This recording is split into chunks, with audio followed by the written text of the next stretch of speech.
PhD को level छ political साइन्समा। त्यसकारण मैले अहिले गरी नतुकारे कुरा कर्कट झाप पत्करहरूले जस्तो लन्जु फन्जु कुरा गर्ने अनुभूति पाउँदिन। मैले संसारको राजनीतिको राम्रोसँग अध्ययन गरेको छु। बेन्जामिन नेतान्याहुको असफलताको कारण खोज्नु पर्दैन। रेसेप तय्यप एर्दोगान अहिले किन कम्फर्ट जोनमा पुगे टर्कीमा? हिजो कस्तो क्राइसिस भोगेका थिए?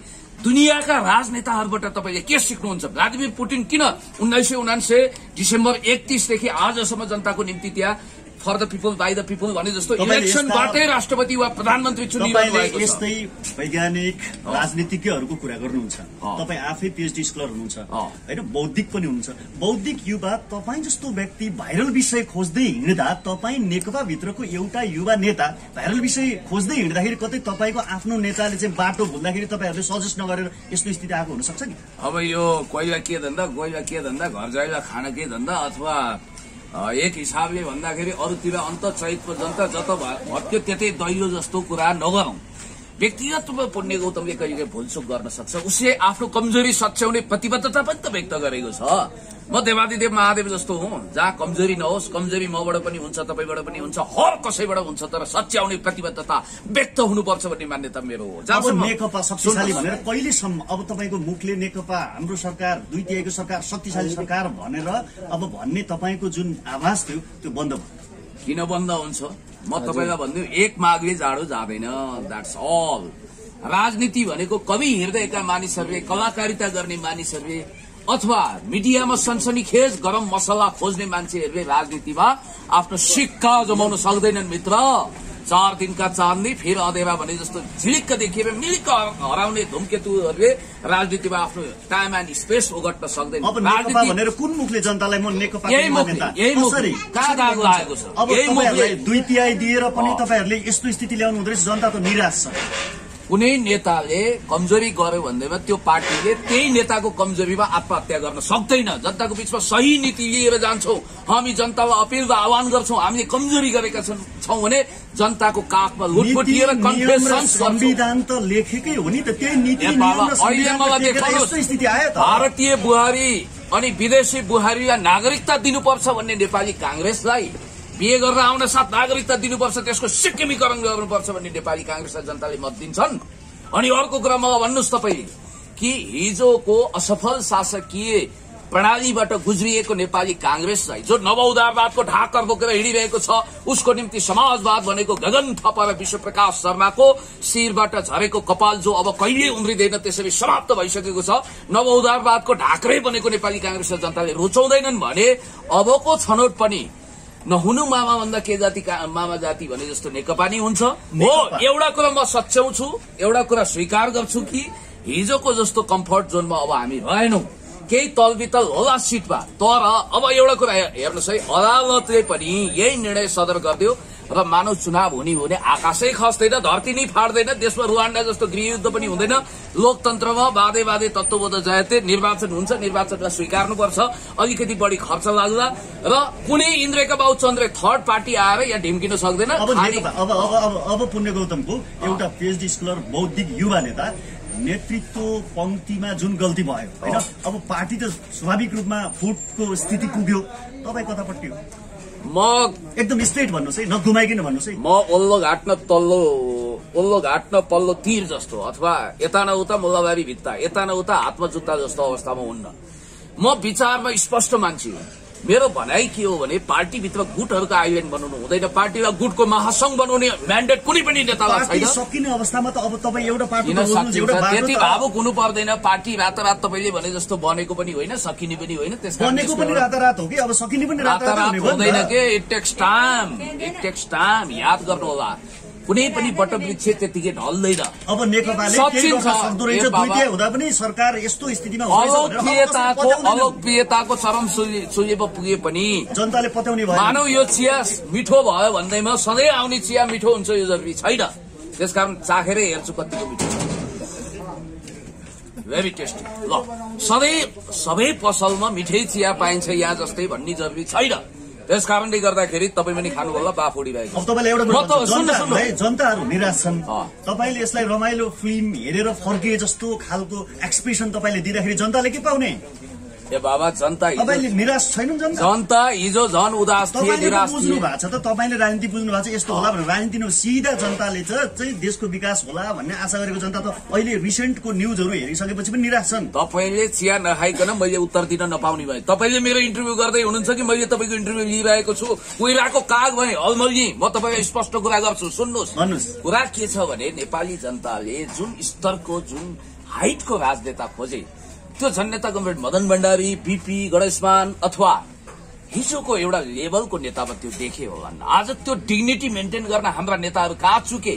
म यो भन्दैन सबैलाई एउटै हाँडीमा राखेर भोट दिन सबैलाई एउटै ढिकीमा राखेर कुट दिन। अब थपक्कन महाधिवेशन गरेर ठिक छ अहिलेसम्म 10 साल वरिपरिका नेताहरू नेतृत्वमा आउनुभयो।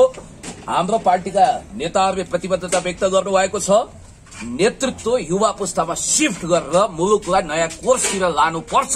र म एउटा कुरा भन्न चाहन्छु राजनीतिज्ञ भनेको लोकतन्त्रमा एउटा राम्रो आदर्श नेतृत्व यदि तपाईले तयार गर्ने भने त्यो नेता भनेको उर्चोकी फड्कार छाला जता जला उतै खाला भक्त भक्करी पिर्न सुर्ता टाइपको हुनुपर्छ। तपाईको प्रसंगमा जाउँ युवा नेता हैन। अब देशको नेकपाको मानिलिउँ तपाई जुन संगठनमा सम्बद्ध हुनुहुन्छ त्यहाँ युवा नेता नेतृत्वको खाँचो छ भन्नुभयो को छ तपाईको पार्टीमा त्यस्तो नेतृत्व गर्न लायक युवा नेता को छ फ्याक्ट भन्नुस् त नघुमाइकिन भन्नुस् स्टेट भन्नुस्। तपाईहरु मन्दिर हेर्दा जहिले पनि गजुरलाई ध्यान दिनुहुन्छ त्यो गजुरको एउटा सानो हिस्सा पुण्य गौतम पनि देख्नु होला तर याद गर्नु होला मन्दिरको गजुर भन्दा धेरै महत्वपूर्ण कुरा भनेको त्यसको जगको ढुङ्गा हो।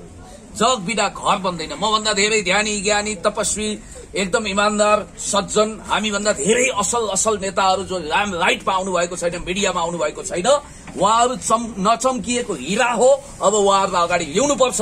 म एउटै कुरो भन्न चाहन्छु म अब नेकपाको महाधिवेशनमा सचिव पदमा दावेदारी गर्दैछु महाधिवेशनमा याद गर्नु होला र पार्टीलाई एकताबद्ध गरेर लाने म्यान्डेट पनि हामीलाई छ। म त नेपाली कांग्रेस पनि टुक्रिनुपर्छ भन्ने पक्षमा छैन किनभने मण्डलले तन्त्र विरुद्ध फेरि पनि लोकतान्त्रिक गणतन्त्रको पक्षमा देशको पक्षमा जनताको पक्षमा विकासको पक्षमा समृद्धिको पक्षमा अन्याय विरुद्ध अत्याचार विरुद्ध भ्रष्टाचार विरुद्ध हर किसिमको विकृति विसङ्गति विरुद्ध हामी लड्नुपर्ने आवाज त तपाईले दिनु भएको छ के व्यवहार खोइ त व्यवहारमा तपाईको पार्टी तपाई सम्बद्ध पार्टीले त व्यवहार राम्रो गरेन नि। बाबा तपाईले केही लिडरशिपको नजिर तेर्साएर सिंगो पार्टीलाई एउटै हाँडीमा राखेर भुट्ने एउटै ढिकीमा राखेर कुट्ने कोसिस नगर्नु। नेतृत्वमा पुगिसके पार्टी भनेको र गणतन्त्र भनेको पवित्र बागमती जस्तो हो जहाँ केही ढल मिसियो भने पनि त्यो ढलमती हुँदैन। हिजो राम्रो हुँदा सोझो हुँदा तपाईहरु त्यही प्रधानमन्त्री त्यही अध्यक्षको गुणगान गाउँदै हिँड्नुभयो। तपाई केपी शर्मा ओली प्रधानमन्त्रीकै गुणगान गाउँदाखेरि तपाईलाई ढुङ्गा खानुभयो तपाईले मिनरल वाटरको बोतल खानुभयो। राम्रो काम गरेको बेला देशको सिमाना कालापानी लिम्पियाधुरालाई महान नेपालको नक्सामा समेटेको बेला के मैले मुर्दाबाद भनौं नागरिकता विधेयकमा राष्ट्रवादी अडान लिएको बेला यो जायज भएन भनेर म लेखदुप दोर्जेवादी बनौं यो हुन सक्दैन। राम्रो काम गर्दा राम्रो भन्ने हो गलत हुँदा गलत भन्ने हो। म त एक हिसाबले भन्नुपर्दा मलाई कुनै लोबानी पापानी छैन। हामी जस्ता धेरै असल नेता कार्यकर्ता एक हातमा चन्द्र सूर्य अंकित महान झण्डा अर्को हातमा समाजवादको झण्डा लिएर जननी जन्मभूमि स्वर्गादपि गरिएसी motherland are greater than heaven मलाई त्यो स्वर्गभन्दा प्यारो हुन्छ भन्ने मान्यताको आधारमा हामी अगाडि बढिरहेका छौं। नेतृत्वले गल्ती गर्यो भने नयाँ नेतृत्व आउँछ तर लोकतन्त्र यो सिस्टम अझ परिष्कृत भएर दुईवटा कुरा गरिसकेपछि सुन्नुहोस् मेरो व्हाट इज द सल्युसन भन्ने कुरा म तपाईलाई दिन चाहन्छु। कतिपय भावुक साथीहरूले अब कार्यकारी राष्ट्रपतिको रामबाण औषधि अथवा सञ्जीवनी बुटीले सुमन्तरकी बाचा शैलीमा अब पीसी सरकारले जादुको छडी घुमाए जस्तै चमत्कार भएर यो देशमा विकासको मूल फुट्छ भन्ठान्नु भएको छ। खबरदार साथीहरू तपाईहरुले त्यसको लागि दुईवटा कोर्स पूरा गर्नुपर्छ। एउटा उच्च स्तरीय नागरिकता छानबिन आयोग बनाएर नक्कली नागरिकता रात क्यान्सल गर्नुपर्छ नम्बर 1। नम्बर 2 देशमा सकिन्छ भने जसरी डोनाल्ड ट्रम्पले भङ्ज्या भए पनि डोनाल्ड ट्रम्पले सायद ठिकै कुरा गरिरहेका थिए मेक्सिको सीमामा पर्खाल लगाइकन अपराधलाई ठेगान लगाउन सकिँदैन भनेका थिए त्यसै गरी नेपालमा नक्कली नागरिकहरू भारतीय नागरिकको पेन्ट्रेसन रोक्न सकिन्छ। पर्खाल लगाउने त्यो पनि सकिँदैन कार्यतार लगाउने त्यति पनि सकिँदैन भने भिजा पासपोर्ट सिस्टम लागू गरेर सीमा रेगुलेट गर्नुपर्छ। त्यसपछि मात्रै हामी कार्यकारी राष्ट्रपतिमा जानुपर्छ। होइन भने जनताले अहिले जुन विकल्प छ त्यो भन्दा पनि ज्यादै चुत्थो विकल्पमा राजेन्द्र महतो जस्तो कुख्यात गनाउँदो लेन्डुप दोर्जे चेहरा राष्ट्रघाती चेहरालाई चुन्न पनि सक्छ। ओके, अब तपाईँलाई सोधेँ मैले, अहिले भर्खरै जुन घटनाक्रम होइन भइरहेको छ, जुन अवस्थामा गुजिरहेको छ देशको अवस्था, अहिले भर्खरै सरकारले देशका विभिन्न ठाउँहरूमा चाहिँ नि सुरक्षाकर्मीहरू पनि परिचालन गरिसकेको छ, स्थिति अर्कै बन्दै गइसकेको छ। अब तपाईँलाई भन्छु, देशमा यस्तो अवस्था छ, तपाईँ नेकपाका विभिन्न नेताहरूसँगको सम्बन्धमा सम्पर्कमा हुनुहुन्छ, तपाईँ नेकपाको युवा नेता नै भएको नाताले अहिलेको घटनाक्रमलाई तपाईँको पार्टीका नेताहरूले कसरी बुझिरहनु भएको छ, तपाईँको छलफल कुराकानी भएको छ कि छैन? हेर्नुहोस्, म राजनीतिक तलाउमा भावुकताको ढुङ्गामा सवार हुने टाइपको मान्छे परिन।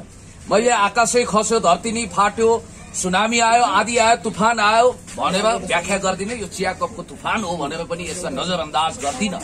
कुरा के मात्रै हो भने हामीले शान्तिपूर्ण तरिकाले देशभक्तिपूर्ण आन्दोलनलाई टुङ्गोमा पुर्याउनु छ, निचोडमा पुर्याउनु छ भनेर व्याख्या विश्लेषण गरिरहँदा के कुरा भुल्नु हुँदैन भने शासकीय कौशलता सबैभन्दा महत्वपूर्ण हुन्छ। मलाई डेङ स्याओपिङको सम्झना हुन्छ, जो प्रतिपक्ष हुँदा धारा प्रवाह हामी जस्तो घण्टौं बोल्नुहुन्थ्यो, जब सत्तामा पुग्नुभयो अत्यन्तै कम बोल्नुभयो, ज्यादै गर्नुभयो।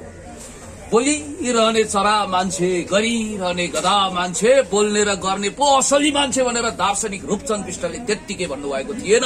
त्यस कारणले गर्दाखेरि हामी कहाँ शासकीय कौशल अत्यन्तै कमजोर भयो। जननेता कमरेड मदन भण्डारी बीपी फरक विचारको भए पनि गणेश पालजी जस्तो नेताको सही ढंगले यो देशले टेस्ट गर्न पाएन र अब सोल्युसनमा जाउँ। के हो अब एकछिन त, अब तपाईँले फेरि अर्को विषय है, भर्खरै मात्र राजावादीहरू राजा चाहियो भनेर आन्दोलन गरिरहेका छन्। भर्खरै मात्र संसद विघटन अवस्था र स्थितिले कतै फेरि पुनरागमनको अवस्थातिर जाने अवस्था सिर्जना होला नहोला, के होला? अब मिडियालाई सनसनीखेज खबर चाहिन्छ, टीआरपी बढाउनु पर्छ। तपाईँले आफ्नो स्टेट कुरा राख्नुहोस् न। ए बाबा, जो मानिसहरू वडा सदस्यमा जमानत जफत गराएका छन्, जसको कुनै राजनीतिक दर्शन छैन, सिद्धान्त छैन, विचार छैन, राजावादी। सुन्नुहोस्, हिजो पञ्चायती व्यवस्थामा पनि त्यही थियो नि त। म एउटा पोलिटिकल साइन्सको पीएचडी लेभलको मान्छे हो। पोलिटिकली राजावाद नै इनकरेक्ट टर्मिनोलोजी हो, गलत छ। राजतन्त्र हुन्छ, राजावाद हुँदैन, याद गर्नु होला।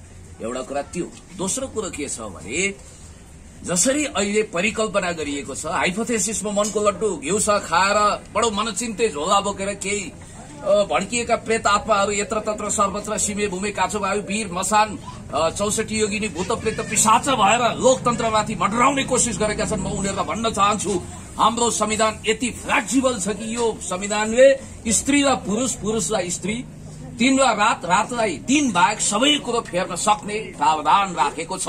हिम्मत छ, राजनीतिक औकात र संस्कार छ भने अबको चुनावमा पार्टिसिपेसन गर्ने, चुनाव लड्ने, 2/3 ल्याउने, आफूलाई चाहिएको कुन तन्त्र हो खोर त त्यो तन्त्र ल्याउने। तर म भन्दिउँ, एक सीट पनि नेकपाको अगाडि गिडगिडाएर तुमेव माताश्च पिता तुमेव सर्वमम देवदेव भावमा प्रभु हामीलाई एक सीट चाहियो, नेपाली कांग्रेसको सिटौलालाई हराइदिनु पर्यो भनेर लिङ्गदेन केटौला हामीले उपहार दिएको। अब नेकपालाई तपाईँले भन्नुभएको छ, अब नेकपालाई यस्तो तपाईँ आफै नै म नेकपा हो भन्ने स्थिति आउला कि नआउला भन्ने कन्फ्युजन भइसक्यो। अब तपाईँले नेकपा, तपाईँ जस्ता पत्रकार मैले 50 वटा खल्तीमा लिएर हिँड्छु। तपाईँले खल्तीमा लिएर हिँड्ने पत्रकार, तपाईँले राजनीति बुझ्नुहुन्न। नेकपालाई तपाईँले लड्तर आँट्नुहुन्छ, नेपाली कांग्रेसलाई पनि म अन्डर एस्टिमेट गर्दिनँ। तपाईँले दल बुझ्नु भएको छैन, के को राजावादी, को राजावादी। त्यसकारण औकात र हैसियत छ भने चुनावमा आएर आफ्नो लोकतन्त्रमा जनमतको लिटमस टेस्ट गर्नु पर्यो। आन्दोलन सुरु भइसक्यो, मण्डलदेखि आन्दोलन भाडाका टट्टुहरू आउँछन्, केटाकेटी आए, गोलीले खेलाए, मट्याङ्ग्राको सत्यानाश, केटाकेटी आए, भटभटे चलाए, पेट्रोलको सत्यानाश। विरोध गर्यो भने भाडाको टट्टु भन्ने आफूले विरोध गर्न चाहिँ जति बेला पनि तपाईँले देख्नु भएन, भारतीय नम्बर प्लेटका बाइकमा कहाँ नेपाली महान राष्ट्रिय झण्डा दुरुपयोग गरेर त्यहाँ टाँगिएको छ। त्यसकारणले गर्दाखेरि तपाईँले ए बाबा उ यहाँ रत्त पारमा एउटा चटक देखाउने जादुगर पुग्यो भने त्यहाँ 1000 जना मान्छे जम्मा हुन्छन्। अब त्यही हो त राजनीतिक आन्दोलन भनेको। म एक दिन बालाजु हुँदै गुजबिरहेको थिएँ, एकजना पत्रकार मित्रले लिफ्ट दिनुभएको थियो, एकजना भाइ आयो, दाई बिग फ्यान सेल्फी भनेर अब टिकटक बनायो कि सेल्फी थाहा छैन भनेपछि यस्ता खालका अराजनीतिक फण्डा गर्ने मान्छेहरूलाई भन्दा सेठहरूले परिचालन गरेका छन् होला। हिजोका प्रेत आत्माहरू यसो चिहानबाट भ्यू दिन खोजेका होलान्। याद गर्नु होला, नेकपा भुलचुक गर्यो भने अहिले नेपाली कांग्रेसले मौका उठाउन सक्ला, तर यो स्थिति अहिले तत्काल देख्दिन। नेपाली कांग्रेसले गल्ती गरेको कारण नेकपाले मौका पायो, तर थर्ड फोर्स जन्मिन अझै टाइम लाग्छ र त्यो कुनै प्रतिगामी मतमा जाँदैन। युट्युब बन्द गर्ने, फेसबुक बन्द गर्ने, टिकटक बन्द गर्ने, महिला, आदिवासी, दलित, जनजाति सबैको अधिकार लुट्ने देशलाई फेरि प्रतिगमनकारी सुरुङमा लाने स्थिति अब पक्कै हुँदैन। ल यो इन्टरभ्यू भिट मार्नुहोस्, मलाई धन्यवाद दिनुहोस् या नदिनुहोस्, म अब उठ्न चाहन्छु।